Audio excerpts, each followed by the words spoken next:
예, 베드로전서의 수신자는 환난과 핍박 가운데 있는 흩어진 나그네들, 본도, 갈라디아, 갑바도기아, 아시아와 비두니아, 오늘날 그 튀르키예 지역, 그 광활한 지역에 흩어져 살고 있는 크리스천들에게 우리 그리스도인들이 누구인가, 우리의 그 성도들의 정체성이 무엇인가, 우리는 누구인가, 우리의 궁극적 소망이 무엇인가, 우리는 지금 어디를 향해 가고 있는가 하는 것을 일깨워주고 있는 그런 편지죠. 내가 누구인가 하는 자아 정체성이 확고한 사람은 그 어떤 그 시련과 역경 속에서도 쉽게 흔들리지 않습니다. 내가 누구이고 내 인생의 목적이 무엇이고 내가 가고 있는 인생의 방향이 지금 어디인가를 아는 사람은 아무리 큰 어려움과 환란이 있어도 흔들리지 않는 거죠. 그래서 1장 3절에서 하나님께서 예수 그리스도를 죽은 자 가운데서 부활하게 하심으로 말미암아 우리를 거듭나게 하사 산 소망이 있게 하셨다 그랬어요. 거듭나서 우리가 이제 하나님의 자녀가 되고 구원받은 하나님의 백성이 되었기 때문에 살아있는 소망, 곧 썩지 않고 더럽지 않고 쇠하지 않는 하늘의 유업을 하나님께서 우리 위하여 하늘에 간직해 두신 영원한 하늘의 유업을 잊게 하신다. 천국의 영원한 기업을 상속받게 하셨다는 것이 우리의 궁극적 소망이다. 그랬어요. 그래서 우리의 그 믿음의 결국은 하나님의 능력으로 보호하심을 받아 믿음의 결국 곧 영혼의 구원을 받게 하신 이 소망이 우리에게 주신 궁극적 소망이기 때문에 그 소망을 굳게 붙잡고 여러 가지 시험으로 잠깐 근심하게 되지 않을 수 없으나 오히려 크게 기뻐한다. 이 로마서의 사도 바울이 기록한 편지하고 이렇게 일맥상통하죠. 그러므로 우리가 믿음으로 말미암아 의롭다 하심을 받았으니 우리 주 예수 그리스도로 말미암아 하나님과 더불어 화평을 누리자 그랬고, 다만 이뿐 아니라 우리가 환난 중에도 즐거워하나니 이는 환난은 인내를, 인내는 연단을, 연단은 소망을 이룬 줄 압니다 그랬어요. 환난 중에 인내해야 될 이유, 여러 가지 시험으로 잠깐 근심하지 않을 수 없으나 생각건대 현재의 고난은 장차 우리에게 나타날 영광과 좋게 비교할 수 없도다. 로마서에서 바울은 외쳤는데 같은 맥락이죠. 오히려 크게 기뻐하는 거다. 왜? 너희 믿음의 확실함은 불로 연단하여도 없어질 금보다 더 귀하여 예수 그리스도께서 나타나실 때 칭찬과 영광과 존귀를 얻게 할 것이기 때문에 이 영원한 소망을 바라보면서 오늘의 이 어려움과 시련들을 이겨내야 한다 하는 것이 이 베드로전서 전체의 큰 주제입니다. 예. 그리고 이제 2장으로 넘어와서 보면 그 유명한 9절의 말씀이 나와요. 우리 그리스도인들의 정체성을 네 가지로 표현했는데, 첫째는 너희는 택하신 족속이다. 택하신 족속. 이스라엘은 택하신 족속이었죠. 이 하나님의 택함을 받았다고 하는 것은 어마어마한 특권이죠. 하나님께서 지상 만민 가운데 이스라엘 민족을 하나님의 백성으로 선택하셨잖아요. 하나님이 너희를 선택하신 것은 너희가 숫자가 많았기 때문이 아니다. 이렇게 하나님이 말씀하시죠. 다만 하나님이 너희를 사랑하심을 인하여. 이건 하나님의 절대 주권이에요. 왜 하나님이 하필 그 이 땅에 많은 열방과 민족들 가운데 이스라엘을 선택하셨는가? 그 하나님 마음이죠. 하나님 주권이에요, 주권. 그들을 사랑하셨기 때문에 선택했다고 말씀하십니다. 이스라엘을 사랑하셨어요. 그러니까 너희는 택하신 족속이요, 이 말은 우리가 엄청난 하나님의 일방적인 사랑을 받은 족속이다, 그런 얘기입니다. 아멘. 큰 특권이죠. 택하신 족속. 이 택함을 받았다고 하는 것이 얼마나 신비로운 일인지 몰라요, 사실. 창세기에 보면은 이삭의 두 쌍둥이 아들 이야기가 나오죠. 에서와 야곱이 쌍둥이인데 어머니 뱃속에서부터 서로 먼저 나가서 형이 되려고 어머니 뱃속에서부터 싸웠다 그랬어요. 그런데 성경에 보면은 하나님이 야곱은 사랑하고 에서는 미워했다 그랬거든요. 아니, 태어나지도 않은 뱃속에 있는 아기들이 뭘 했다고 야곱은 사랑하고 에서는 미워합니까? 이게 하나님의 선택의 신비예요. 우리는 다 이해할 수 없어요. 그들이 태어나기도 전에 무슨 선행이나 악행을 한 일이 없는데도 이미 하나님의 섭리 속에 야곱을 선택하신 거예요. 이스라엘 민족의 조상으로. 그래서 에서가 먼저 태어났는데 야곱이 발꿈치 잡고 나와서 동생이 됐는데 야곱과 에서 일생을 보면 에서는 평생 믿음이 없는 육신적인 사람, 망령된 사람의 삶을 살았고 야곱은 비록 욕심 많고 장깨 부리고 아주 어떻게 보면 교활한 그런 인간 같은데 영적인 사람이었던 거예요. 하나님을 찾고 기도하는 사람이고 그리고 하나님의 그 장자권의 축복이 얼마나 귀중한 것인가를 알았기 때문에 일평생 하나님의 축복을 사모하는 삶을 살았던 걸 봅니다. 택하신 족속. 이 하나님이 이렇게 택하신 사람이 따로 있다 하는 생각을 참 많이 하게 돼요. 그 어떤 사람은 절망해서 자살하려고 막 아파트에서 막 아파트 15층 막 이런 데서 뛰어내렸는데도 어디 나뭇가지에 걸려서 살아나고 이러거든요.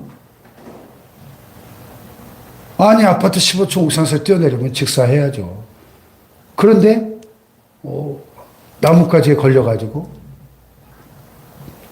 극적으로 살아나서 또 나중에 하나님 만나고 변화되고 하는 그런 간증들 들어보면은 하나님이 택하신 영혼이 따로 있다 하는 생각을 하지 않을 수가 없는 거죠.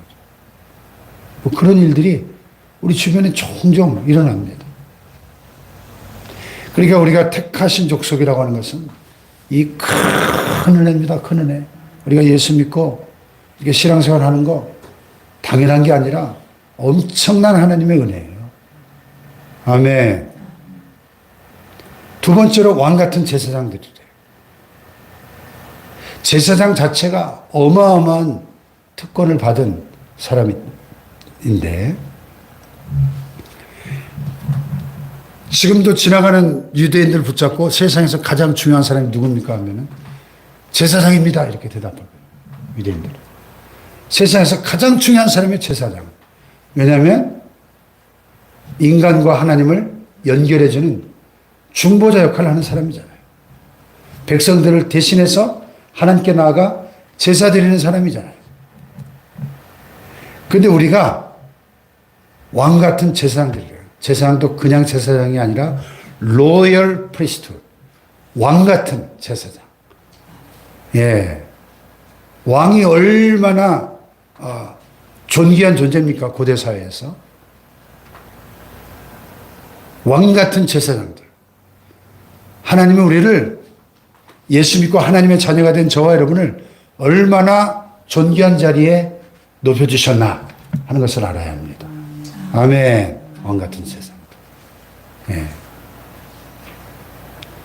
이 말씀에서 마틴 루터가 그 유명한 만인 제사장설, 만인 사제설을 외쳤어요.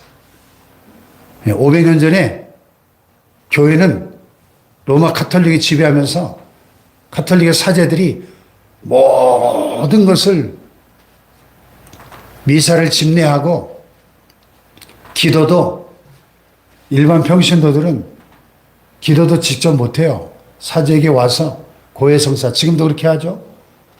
내가 회개를 해야 되는데 직접 회개하지 못하고 사제를 찾아와가지고 은밀하게 일대일로 만나서 자기의 죄를 다 고백하면서 고해성사를 통해서만 용서를 받을 수가 있었어요. 성경도 사제들만 라틴어로 된 성경을 가지고 있었어요. 일반 무식한 평민들은 성경을 줘도 읽지도 못해요. 라틴어를 언제 배워본 적이 있어야죠. 예? 독일 사람이 라틴어 성경을 어떻게 읽겠습니까? 특별 교육을 받은 사제들이 아니면 성경이 있어도 읽지도 못하고 이해도 못하는 거예요. 사제들만 성경을 가지고 있었어요. 그래서 루터가 독일어로 된 성경을 최초로 만들어서 그때 마침 구텐베르크의 인쇄기가 발명돼가지고 이 독일어 성경이 베스트셀러가 됐잖아요. 종교개혁의 밑거름이 됐습니다. 독일어 성경이. 그러면서 루터가 성경을 보니까 아니 사제들만 제사장이 아니라 모든 성도들이 왕같은 제사장들이라고 분명히 성경이 말씀하고 있네. 그러니까 우리가 사제들을 통해서만 하나님께 나아갈 수 있는 게 아니라 누구라도 예수 그리스도의 공로를 입어서 예수 이름으로 하나님께 직접 나아가 예배할 수 있고 직접 기도할 수 있고 회개도 고해성사를 통해서가 아니라 직접 내가 예수 이름으로 십자가의 공로를 힘입어 회개하면 하나님이 다 받아주시고 용서하시는 거예요. 아멘. 이게 만인사제설이에요. 왕같은 제사장들입니다. 왕같은 제사장. 우리의 정체성을 알고 신앙생활을 해야 돼요. 네. 할렐루야. 네. 세 번째는 거룩한 나라. 거룩한 나라. 이 택하신 족속하고 연결되는 표현이죠. 거룩한 나라. 네. 우리는 하나님의 거룩한 나라 백성들이죠. 하나님 나라, The Kingdom of God. 하나님의 왕국의 백성들이에요. 시민들이에요. 이 어떤 나라 백성이냐? 굉장히 중요하죠. 하나님의 나라의 백성. 우리의 왕이 누구예요? 하나님이 우리의 왕이십니다. 그 천국 백성의 하나님 나라 백성의 긍지를 가지고 살아야 된다는 거죠. 긍지. 할렐루야. 거룩한 나라예요. 이 세상 나라들이 참 많지만 인류 역사상 수많은 제국들이 등장했다 사라지고 했지만은 우리는 거룩한 나라입니다. 하나님의 택함 받은 하나님 왕국의 시민들이에요. 거룩한 나라예요. 그 자부심을 가지고 살아야 한다는 것입니다. 또 그의 소유가 된 백성이다. 이 그의 소유, 이 소유라는 표현은 고대 사회에서 왕이 늘 품 안에 간직하고 다니던 아주 특별한 보석이 있었대요. 굉장히 값비싼 보석. 우리는 어떤 자들이냐? 만약에 왕 대신 하나님의 품 안에 하나님의 늘 이렇게 소중하게 간직하고 다니는 특별한 보석과 같은 존재들이다 하는 것입니다. 할렐루야. 그래서 이사야서에 보면 내가 너를 보배롭고 존귀하게 여기노라 이렇게 말씀합니다. 여러분, 이런 정체성을 깨닫고 인지하고 살아가는 사람과 이런 내가 누군가 나의 정체성을 모르고 살아가는 사람은 이 세상을 살아가는 인생을 사는 삶의 태도가 다르겠죠. 다를 수밖에 없잖아요. 예? 나는 거지다, 노숙자다 이런 정체성을 가지고 인생을 사는 사람하고 나는 대통령의 아들이다. 우리 아버지가 대한민국의 대통령이다. 이렇게 생각하고 살아가는 사람하고 어떻게 태도가 똑같을 수가 있겠습니까? 우리가 하나님의 자녀고 왕 같은 제사장들이고 택함 받은 족속이고 거룩한 나라고 하나님의 특별한 보석과 같은 하나님이 귀중하게 여기는 존재라는 것을 알고 살아간다면 우리가 인생을 멋지고 당당하게 승리하며 살아가게 될 줄로 믿습니다. 어떤 환난과 시험과 어려움 속에서도 우리가 어깨를 펴고 당당하게 헤쳐나가게 될 줄로 믿습니다. 오늘 새벽에 우리가 나는 누구인가? 나의 정체성을 분명히 깨닫고 예수 그리스도 안에서 택함 받은 하나님의 자녀, 왕 같은 제사장들, 하나님 나라의 거룩한 백성으로서 천국의 시민권자로서 자부심을 가지고 하나님이 나를 얼마나 보배롭고 존귀하게 여기는가를 깨닫고 살아갈 수 있기를 축복합니다. 이 특권과 책임, 모든 특권에는 항상 책임이 따르죠. 이 앞에 네 가지는 특권이고 이 뒤에 이는 이후의 말씀은 책임이죠. 책임. 왜 하나님이 우리에게 어마어마한 특권을 주셨는가? 이는 너희를 어두운 데서 불러내어 그의 기이한 빛에 들어가게 하신 이의 아름다운 덕을 선포하게 하려 하십니다. 아멘. 우리를 이렇게 구원해 주신 그분의 그 기이한 빛의 나라에 천국에 들어가게 하신 그 하나님의 아름다운 덕을 그 은혜를 선포하고 전파하게 하시려고 선전하게 하시려고 우리에게 어마어마한 특권을 주셨다는 것입니다. 할렐루야. 우리의 정체성과 사명을 동시에 보여주는 너무나 귀한 말씀이죠. 그래서 베드로전서 2장 9절 이런 말씀은 암송하고 다니면 좋아요. 암송. 그러나 너희는 택하신 족속이요 왕 같은 제사장들이요 거룩한 나라요 그의 소유가 된 백성이니 이는 너희를 어두운 데서 불러내어 그의 기이한 빛에 들어가게 하신 이 아름다운 덕을 선포하게 하시며 암송하면 좋겠어요. 예, 한 5분만 머리를 쓰면 외워집니다. 예, IQ 2자리만 아니면 외울 수 있어요. 5분이면 5분 투자해서 딱 암송하고 다니세요. 내가 누구인가? 나는 무엇을 하며 살아야 될 사람인가를 분명히 가르쳐주는 말씀이잖아요. 할렐루야. 10절에 다시 한번 반복해서 너희가 전에는 백성이 아니더니 이제는 하나님의 백성이요 전에는 긍휼을 얻지 못하였더니 이제는 긍휼을 얻은 자니라. 특별히 지금 이 편지를 받는 오늘날 튀르키예 전쟁에 흩어져 살던 이 그리스도인들은 대부분 노예 출신들이고 이방인 출신들이에요. 그들이 원래는 백성이 아니거든요. 하나님의 백성이 아니었어요. 하나님의 택함 받은 백성이 아니었어요. 근데 이제는 예수 믿고 하나님의 백성, 택함 받은 족속이 되었다는 겁니다. 전에는 긍휼을 얻지 못했는데 이제는 긍휼을 얻은 자, 하나님의 사랑과 은혜를 받은 자가 되었다는 거예요. 할렐루야. 예, 이 아이덴티티가, 이 정체성이 얼마나 중요한가 하는 것입니다.